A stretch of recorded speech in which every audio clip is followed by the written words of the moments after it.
Hello students, हम कर रहे थे properties of Dirac delta function, है ना। तो इसमें हमने फर्स्ट प्रॉपर्टी कर ली थी कि डिराक डेल्टा फंक्शन एक इवन फंक्शन होता है, ये हम कर चुके थे। ठीक है, इसके अलावा जो है हमारा सेकंड प्रॉपर्टी थी एल्जेब्रिक प्रॉपर्टी, वो भी हम कर चुके थे कि एक्स डेल्टा एक्स जो है इसकी वैल्यू 0 होगी। ठीक है, थर्ड प्रॉपर्टी भी हम कर चुके थे, ये वाली। ठीक है, तो हम 3 प्रॉपर्टी अब तक डिराक डेल्टा के कर चुके हैं। ठीक है, आगे कर रहे हैं हम कंटिन्यू हमारा। तो जो हमारी फोर्थ प्रॉपर्टी है उसे देखें। फोर्थ प्रॉपर्टी जो है वो थर्ड प्रॉपर्टी पर डिपेंड है, क्योंकि अब आगे जो 2-3 प्रॉपर्टीज आएंगी वो इन 2-3 प्रॉपर्टीज पर डिपेंड करेंगी, तो इनको ध्यान से देखना थोड़ा सा। ठीक है, थर्ड प्रॉपर्टी देखें आप। ठीक है, देखिए नेक्स्ट आपकी जो प्रॉपर्टी है फोर्थ, वो क्या है, minus infinite to infinite F x delta x d x is equal to F0, ये आपको प्रूव करना है। ठीक है, थर्ड प्रॉपर्टी क्या थी आपकी? थर्ड प्रॉपर्टी ये थी f x delta x is equal to F0 delta x, हमने प्रूव किया था। ठीक है, हमने ये कैसे प्रूव किया था? हमने ये कहा था कि अगर एफ एक्स एक कोई नॉर्मल कंटिन्यूस फंक्शन या फिर सामान्य सतत फलन है, सतत मतलब जो बीच में से ब्रेक नहीं होता, एक कंटिन्यूस फंक्शन है, कहीं पर भी उसकी वैल्यू ग्राफ जो है वो ब्रेक नहीं होती। ठीक है, तो x बराबर 0 के अलावा जितने भी बिंदु होंगे उन सभी बिंदुओं पर इसका मल्टीप्लिकेशन 0 होगा। ये केवल कब एग्जिस्ट करेगा? जब x इज इक्वल टू 0 होगा। ठीक है, और जब x बराबर 0 है तो फंक्शन में आप x की जगह पर 0 रखोगे तो F0 ही तो आएगा भाई। तो वही हमने कहा था, समझ में आ गई। अब इस थर्ड प्रॉपर्टी को यूज करके हम हमारी फोर्थ प्रॉपर्टी को प्रूव करेंगे। ठीक है, तो हम क्या कहेंगे? Using third property.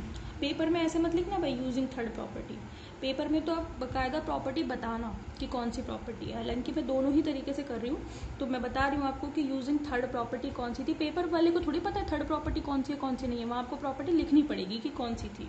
Third property क्या थी हमारी? कि f x delta x is equal to F0 delta x. समझ में आ गई आपको? ठीक है, इस प्रॉपर्टी का मैंने यूज किया है। अब इस प्रॉपर्टी को मैं दोनों साइड इंटीग्रेट कर रही हूँ from minus infinity to infinity. ठीक है, इंटीग्रेटिंग अब equation from minus infinite to infinite. ठीक है, लिमिट बता दी मैंने। तो ये क्या आ जाएगा? F x delta x minus infinite to infinite d x. ठीक है, इधर भी इंटीग्रेट करेंगे from minus infinite to infinite. ठीक है, F0 डेल्टा एक्स। समझ में आ रही बात आपको? ठीक है, अब आप ये देखो, अच्छा यहाँ पे dx। ठीक, अब ये जो F0 है वो कोई कांस्टेंट होगा, उसका इस इंटीग्रेशन में कोई काम नहीं है। ठीक है, तो मैं उसको बाहर ले लूँ तो कोई दिक्कत थोड़ी है। Minus infinite to infinite delta x d x, और LHS हमारा ऐसे का ऐसा चल रहा है f x delta x d x. सही बात। अब आप आगे देखो, इसको देख के कुछ याद तो आ रहा होगा आपको? इस इक्वेशन में ये इंटीग्रेशन को देख के कुछ याद आ रहा है आपको? ये है definition, second definition of Dirac delta function, और इसकी वैल्यू कितनी होती है? 1 होती है। याद है कि नहीं आपको? तो आपके पास minus infinite to infinite F x delta x d x is equal to कितना आ जाएगा? F0, और ये 1 हो जाएगा। 1 क्यों हो जाएगा? Since according to the definition of Dirac delta function क्या होती है कि minus infinite to infinite delta x d x की वैल्यू 1 होती है। ये हम पहले ही बता चुके हैं। ठीक है, तो बस हो गई आपकी property prove. F x delta x d x is equal to F0। यही तो प्रूव करना था आपको, यही तो थी हमारी प्रॉपर्टी जो हम प्रूव करना चाहते थे, और ये हमने प्रूव कर दिया। समझ में आ गई? तो बस आपको थर्ड प्रॉपर्टी को यूज करना है और उसको दोनों साइड इंटीग्रेट करना है। F0 कांस्टेंट है, उसको बाहर लेना है, और बाकी का ये 1 हो जाएगा। समझ में आ गई? ये आपकी कौन सी प्रॉपर्टी थी? डिराक डेल्टा की फोर्थ प्रॉपर्टी। ठीक है, नेक्स्ट देखें। Next fifth property. Fifth property important है भाई, पेपर में जनरली पूछी जाती है, नाम से भी पूछ लेते हैं और कभी कभी दे भी देते हैं कि इसको सिद्ध कीजिए। ठीक है, तो ये इंपॉर्टेंट है। नाम है scaling and symmetry property. Scaling and symmetry property, यानी कि स्केलिंग मतलब सोपानी, या फिर सोपानी मतलब सीधी, है ना। स्केलिंग करना किसी चीज की, दैट मीन्स वैसे फिजिक्स के हिसाब से बोले तो स्केलिंग मतलब उस चीज को रीड करना, नोट करना, ठीक है। तो scaling and symmetry property of Dirac delta function, या हिंदी में बोले तो सोपानी या सममित गुण, ठीक है। प्रूफ देखें इसका। अच्छा प्रूफ क्या, पहले प्रॉपर्टी तो देखें क्या है प्रॉपर्टी। ठीक है, प्रॉपर्टी है delta A x is equal to 1/mod a delta x, है ना, where a is not equal to 0, a is greater than 0 है। ये आपको पता है a 0 नहीं है क्योंकि उससे फंक्शन इनफाइनाइट हो जाएगा, तो उसने कंडीशन बता दी कि a की वैल्यू पॉजिटिव भी है। पॉजिटिव है वो तो मॉड्यूलस से ही पता चल रहा है कि आपको a की केवल पॉजिटिव वैल्यू ही कंसिडर करनी है, नेगेटिव वैल्यू कंसिडर ही नहीं करनी है। और दूसरी बात a 0 भी नहीं है। समझ में आ गई बात आपको। तो अब प्रूफ देखें आप इसका कि आप इसको कैसे प्रूव करेंगे। तो पेपर में ऐसे भी आ जाता है कि डिराक डेल्टा फलन की सोपानी या सममित गुण को सिद्ध कीजिए, ठीक है। Scaling prove scaling and symmetry property of Dirac delta function, तो वहां पे आपको ये नहीं बताएगा। और कभी कभी ये भी दे देते हैं एक्सप्रेशन की इसको सिद्ध कीजिए, ठीक है। तो आपको याद भी रखना है कि स्केलिंग प्रॉपर्टी या सिमेट्री प्रॉपर्टी है क्या, ठीक है। तो इसकी जितनी भी प्रॉपर्टीज है वो आपको याद भी होनी चाहिए ताकि आप इजीली उनका प्रूव कर सकें। क्योंकि पेपर में जरूरी नहीं है कि वो आपको लिख के दे कि ये प्रूव करो, तो वो नाम से भी दे सकता है। कभी वो कह देगा कि बीजगणितीय गुणधर्म को सिद्ध कीजिए, तो इसका मतलब आपको सिद्ध करना है कि x delta x is equal to 0। समझ में आ गई। तो आपको ऐसे ध्यान रखना है, ठीक है भाई। ओके, आगे देखिए इसको प्रूव कैसे करेंगे, ठीक है।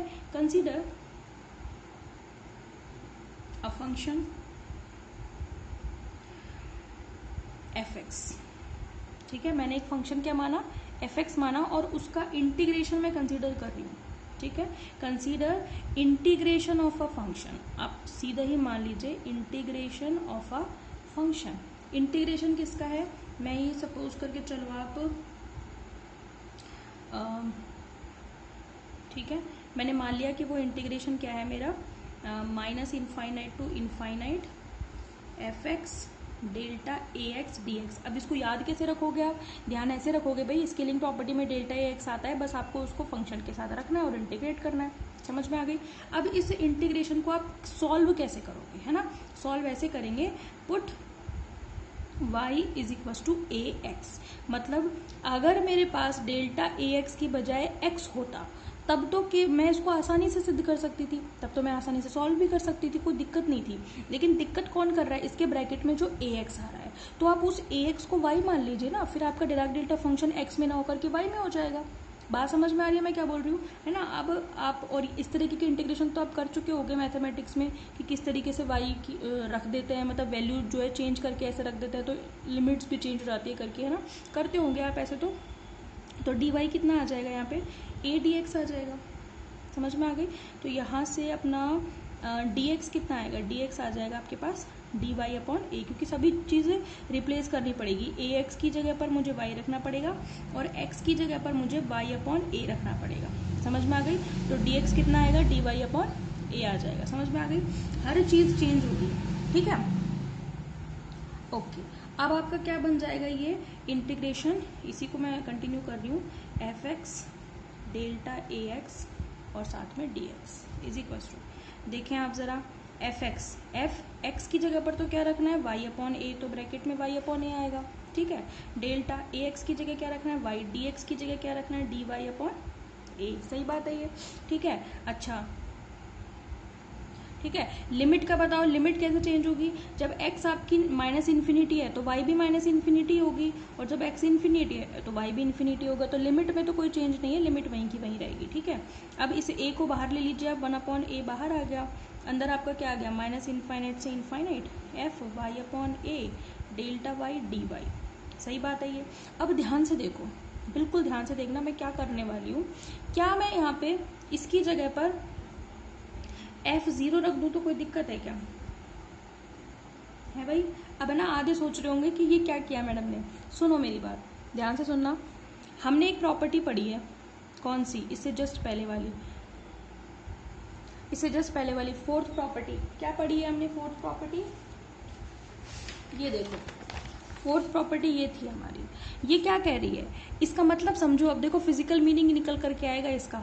ये जो इंटीग्रेशन है ये f0 के बराबर कैसे हुआ, तब तो आपने नहीं पूछा मेरे से कि क्यों किया। सुनो मेरी बात, ये जो मेरा डिराक डेल्टा फंक्शन है ये किस पर डिफाइन है, ये डिफाइन है x इज इक्वल टू 0 पर, यानी कि पॉइंट कौन सा है, x इज इक्वल टू 0। ये वैल्यू किस में आ गई, फंक्शन में आ गई, तो उससे मेरे को f0 मिला। बात समझ में आ गई। अब ये आपकी एक प्रॉपर्टी बन चुकी है, यानी कि जब भी ऐसा होगा कि डेल्टा एक्स जिस पर्टिकुलर पॉइंट पर डिफाइन होगा और उसको इंटीग्रेट किया हुआ होगा तो वो वैल्यू फंक्शन में आ जाएगी, तो f0 हो गया। यहाँ पर देखो ये डेल्टा फंक्शन जो है, हालांकि इसकी शक्ल थोड़ी अलग है लेकिन ये है जुड़वा, ये और ये जुड़वा है, बस थोड़ी सी चीज़ें अलग है। क्या, x की जगह पर y है और x की जगह पर y अपॉन a है। बात समझ में आ गई। अब देखो यहाँ ये जो डिराक डेल्टा फंक्शन है ये किस पर डिफाइन है भाई, y बराबर 0 पर ही तो है। मैं इस डेल्टा y को डेल्टा y माइनस 0 लिख सकती हूँ, तो मेरे को पता चल जाएगा कि ये डिराक डेल्टा फंक्शन y बराबर 0 पर डिफाइन है। तो y बराबर 0 पर डिफाइन है तो वो वैल्यू किस में आ जाएगी, फंक्शन में आ जाएगी। जब मैं इस इंटीग्रेशन को सॉल्व करूंगी तो according to the fourth property, समझ में आ रही है। तो ये 0 कहाँ आ जाएगा, इसमें आ जाएगा, तो ये f0 ही तो बनेगा। समझ में आ गई। तो साइड में आप बताओगे using fourth property minus infinite से infinite F x delta x d x is equal to f0 होता है, यानी कि जिस पर डिराक डेल्टा फंक्शन डिफाइन होता है और उसको इंटीग्रेट किया होता है किसी फंक्शन के साथ, तो वो वैल्यू या x बराबर 0 जो है वो किस में आ जाती है, फंक्शन में। तो यहाँ पर भी तो इस इंटीग्रेशन को इस इंटीग्रेशन से कंपेयर कर लो ना भाई, यहाँ पर भी तो ये y बराबर 0 पर डिफाइन है। जब आप इस इंटीग्रेशन को सॉल्व करोगे तो ये direct according to the property f0 ही तो आएगा। समझ में आ गई बात आपको। अभी सुनो, खेल अभी खत्म नहीं हुआ है। अभी हमारा कहाँ तक आ गया, minus infinite to infinite F x delta A x d x, सही है। अब मैं इस एफ नॉट की जगह पर क्या लिख सकती हूँ भाई, मैं इस एफ नॉट की जगह पर क्या लिख सकती हूँ, मैं इस एफ नॉट की जगह पर ये ही लिख सकती हूँ कि नहीं उल्टा, मतलब ये लिख सकती हूँ ना ये वाली प्रॉपर्टी। क्या मैं ये नहीं लिख सकती यहाँ पे कि 1/a minus infinite to infinite F x delta x d x, तो कोई दिक्कत थोड़ी होगी, ये तो चल ही रहा है हमारा। तो ये इक्वेशन कौन सी हो गई मेरी, कुछ भी नहीं डाला ना अब तक, तो 1 ही डाल दो। अब दोनों साइड कंपेयर कर लो, इधर अपना माइनस इनफाइनाइट से इनफाइनाइट एफ एक्स डेल्टा ए एक्स डी एक्स चल रहा है, कोई दिक्कत। अरे भाई पहले मैंने इसमें प्रॉपर्टी लगाई फोर्थ प्रॉपर्टी, फिर मैंने फोर्थ प्रॉपर्टी को उल्टा लगा दिया, यानी कि इस एफ नॉट की जगह, उसको क्या पता कौन सा एफ नॉट है भाई, एफ नॉट तो एफ नॉट ही होता है, सॉरी एफ नॉट क्यों, f0 तो f0 ही है। तो ये f0 की जगह पर मुझे क्या रख देना है, उल्टा, यानी कि ये रख सकती हूँ मैं इसकी जगह पर। दोनों साइड कंपेयर कर लो इक्वेशन 1 को, दोनों साइड इंटीग्रेशन हटा दो, दोनों साइड फंक्शन हटा दो, तो क्या बचेगा आपके पास, delta A x is equal to, आपके पास क्या बचेगा, delta A x is equal to, मैंने ये फंक्शन हटा दिया, डी एक्स हटा दिया, इंटीग्रेशन हटा दिया फंक्शन के साथ, तो इधर क्या आ गया आपके पास, डेल्टा एक्स अपॉन ए मतलब मॉड ए। तो यही तो प्रूव करना था हमें, देखो ना यही तो प्रूव करना था। शुरू से देख लो एक बार, ये प्रॉपर्टी थी हमारी जिसमें कंडीशन दे रखी थी कि ए 0 नहीं है और ए ग्रेटर देन 0 है। तो मैंने कंसीडर कर लिया एक इंटीग्रेशन, है ना, किसका, फंक्शन एफ एक्स का, उसके साथ मैंने जो मुझे सिद्ध करना है डेल्टा उसको ले लिया मैंने उसके साथ में, ठीक है। फिर मैंने उसको सॉल्व करने के लिए y की जगह पर ए एक्स रखा, तो फिर मैंने देखा कि इसमें तो x भी आ रहा है dx भी आ रहा है, तो x की जगह पर मुझे y अपॉन ए रखना है और dx की जगह पर dy अपॉन ए मैंने रख दिया। उसके बाद मैंने देखा कि ये तो कुछ शक्ल मेरे को इस प्रॉपर्टी जैसी लग रही है, तो यहाँ पे ये जो डेल्टा y है ये y बराबर 0 पर डिफाइन है, तो y बराबर 0 की वैल्यू किस में आ जाएगी, फंक्शन में आ जाएगी, फंक्शन में आ गई, f0 आ गया, ठीक है। फिर मैंने उल्टा f0 की जगह पर ये रख दिया, दोनों साइड कंपेयर किया, मेरी प्रॉपर्टी प्रूव हो गई। समझ में आ गई आपको। तो अभी तक आप क्या कर चुके हो, अभी तक आप 5 प्रॉपर्टी प्रूव कर चुके हो, किसकी, डिराक डेल्टा की।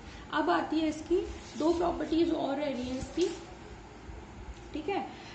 एक तो है आपकी शिफ्टिंग प्रॉपर्टी और एक आपका 3D डिराक डेल्टा फंक्शन है, ठीक है। कल हम उसको कंप्लीट करके हमारा नेक्स्ट यूनिट शुरू कर देंगे, आपकी यूनिट खत्म हो गई है, ठीक है। तो आज के उसमें इतने रखते हैं, कंप्लीट नहीं हो पाएगी वो प्रॉपर्टी, तो कल हम ये दोनों प्रॉपर्टी प्रूव कर लेंगे, और अगर कल हो पाया तो हम कल ही अपनी सेकेंड यूनिट शुरू कर देंगे। फर्स्ट यूनिट आपकी कल खत्म हो जाएगी, ठीक है। सेकेंड यूनिट में आपका फर्स्ट टॉपिक रहेगा Lorentz transformation, very very important है, कम से कम 4 लेक्चर में ख़त्म होएगा, 4 से 5 वीडियो उसकी बनानी पड़ेगी, तब जा करके लॉरेंस ट्रांसफॉर्मेशन कंप्लीट होगा, ठीक है भाई। तो ध्यान से पढ़ना, Lorentz transformation is very important, है ना। और लॉरेंस ट्रांसफॉर्मेशन तो आपने फर्स्ट ईयर में भी पढ़ा है, ठीक है, फर्स्ट ईयर में भी पढ़ा है, as it is second year में है, यूं की यूं। ठीक है, तो मैं कोशिश करूँगी कि मैं उसमें ज़्यादा टाइम ना लगाऊँ, क्योंकि आपने फर्स्ट ईयर में पढ़ लिया तो दोबारा तो फालतू दिमाग नहीं लगाएंगे अपन, चीज़ें पढ़ी हुई भी हैं, उस टाइम अननोन थे लेकिन अब तो आप उससे फैमिलियर हो, तो कोशिश करूँगी मैं जल्दी से जल्दी कराऊँ उसको, तो बहुत ही ध्यान से सुनना, समझना और पढ़ना। ठीक है भाई, ओके, थैंक यू।